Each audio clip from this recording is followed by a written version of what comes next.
And the Fisher faithful fans braving the cold weather for the first NCAA playoff football game of the year in Pittsburgh, New York. Now, after Hobart missed the field goal in its opening possession, Fisher's first play from scrimmage was this Rob Kramer 32-yard strike to James Reel over the middle. And then 12 plays later on 4th and goal, Chris Pierre kicks a 22-yard field goal to score the only points of the first half for St. John Fisher. They would go into halftime up 3-0 on Hobart. Fast forward now to the third quarter. Hobart's first possession of the half ends when Andrew Strom's pass is intercepted by who? That's right, big number 99, Matt Becton, tips the ball up the air, intercepts it himself, and gets a little worked over by his teammates there for his efforts, and he held the ball all the way to the sideline. And on the ensuing drive, Kramer would complete 2 passes to Jimmy Smith. This one here, seen here, for 26 yards, and the other was 25. Fisher would reach the end zone, but not score after Rob Kramer was picked off by Hobart's Kyle O'Loughlin.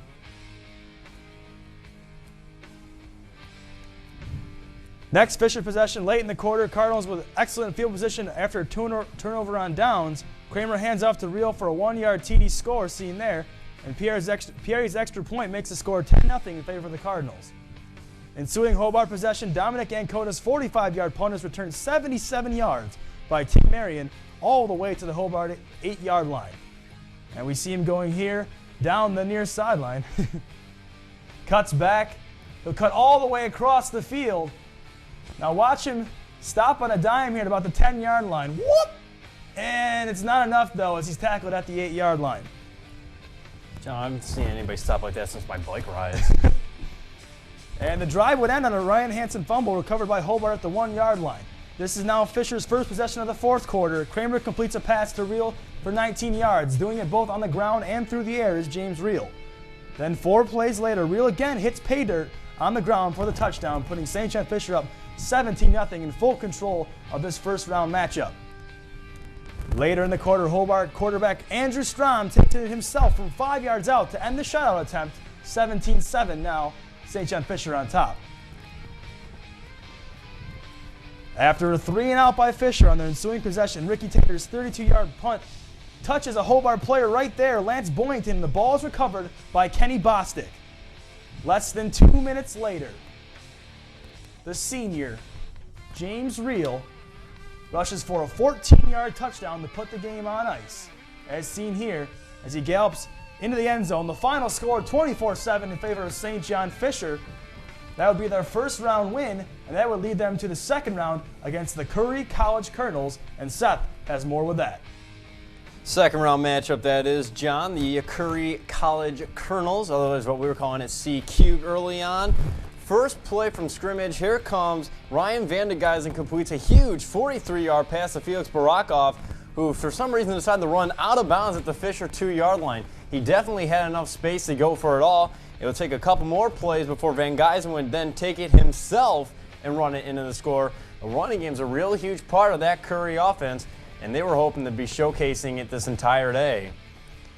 Speaking of another kind of running offense, Fisher's running offense, and the real deal, James Reel decides to take it on the second play of possession, a huge 69-yard run. Look at him go down to the 10-5 touchdown.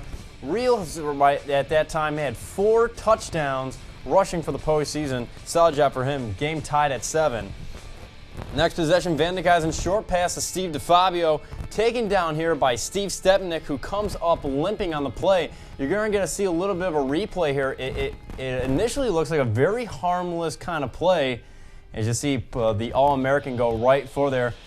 As the indicator goes right on the Stepnick there, the All-American, one of the top defensive leaders on this Fisher football team. And it looks like by the way that he turned his leg on the impact, he's going to be spending the rest of the game on that trainer's table. Obviously, go ahead, John. Looked pretty innocent there, Seth. Pretty innocent, but he would not return. 2:42 left in the second quarter. Tim Marion, a nice little quick pass. They're going to call it a run. He's going to run 36 yards for the score to give the Cardinals a 7-point lead. What a game Timmy had, huh? Oh, Tim Marion, this kid's been showcasing it all. David Vincent going to punt it for the Colonels, 42 yards. But here comes Tim Marion once again. He had a really special game. He's going to return this one 26 yards to the Curry 16.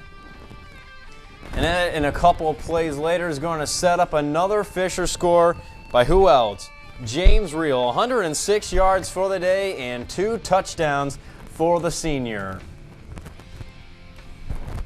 And they would go to the half 21-7 with the lead. First play of the second half, Ryan Hansen gets 15 yards on the counter handoff, just helping out that Cardinals rushing game. You didn't really see much of Curry's running game whatsoever. They only have 43 yards for the game. That would set up a Chris Peary 38-yard field goal attempt. Take a look at that one. That's a little bit of a low-line drive you see in baseball. Later on, Kramer, he's going to find that Oneida connection for a huge 45-yard touchdown pass to give the Cardinals a 31-7 lead. Kramer would go 15 of 30 for 208 yards and 2 touchdowns in the Cardinals' 38-7 victory. They'll go on to play Mount Union in the Mount Union Regional Final. And John has more about the NCAA playoff bracket right now. And the way it looks right now, as Seth mentioned, St. John Fisher will take on Mount Union in Alliance, Ohio this Saturday at 12 noon, so high noon there. A rematch of last year's thrilling 26-14 game in which St. John Fisher unfortunately fall to the eventual national champions. Looking elsewhere, in the Central bracket, the number 1 ranked team Central will take on the number 2 ranked team Bethel at 1 p.m. on Saturday. And moving on to the Washington-Jefferson bracket, Washington-Jefferson actually upset in the first round by the A seed in overtime, who then lost to Mary Hardin-Baylor, who is in the regional final against Wesley. So Mary Hardin-Baylor against Wesley in that bracket at 12 noon. And then, of course, in the University of Wisconsin-Whitewater bracket, will face they are the 1 seed, and they will face Wabash, who was the 3rd seed in that bracket. So University of Wisconsin-Whitewater versus Wabash. Only 8 teams remaining. 4 exciting games to be played on that Saturday that will decide the fate of the semifinals, then the finals, and eventually to the Stag Bowl.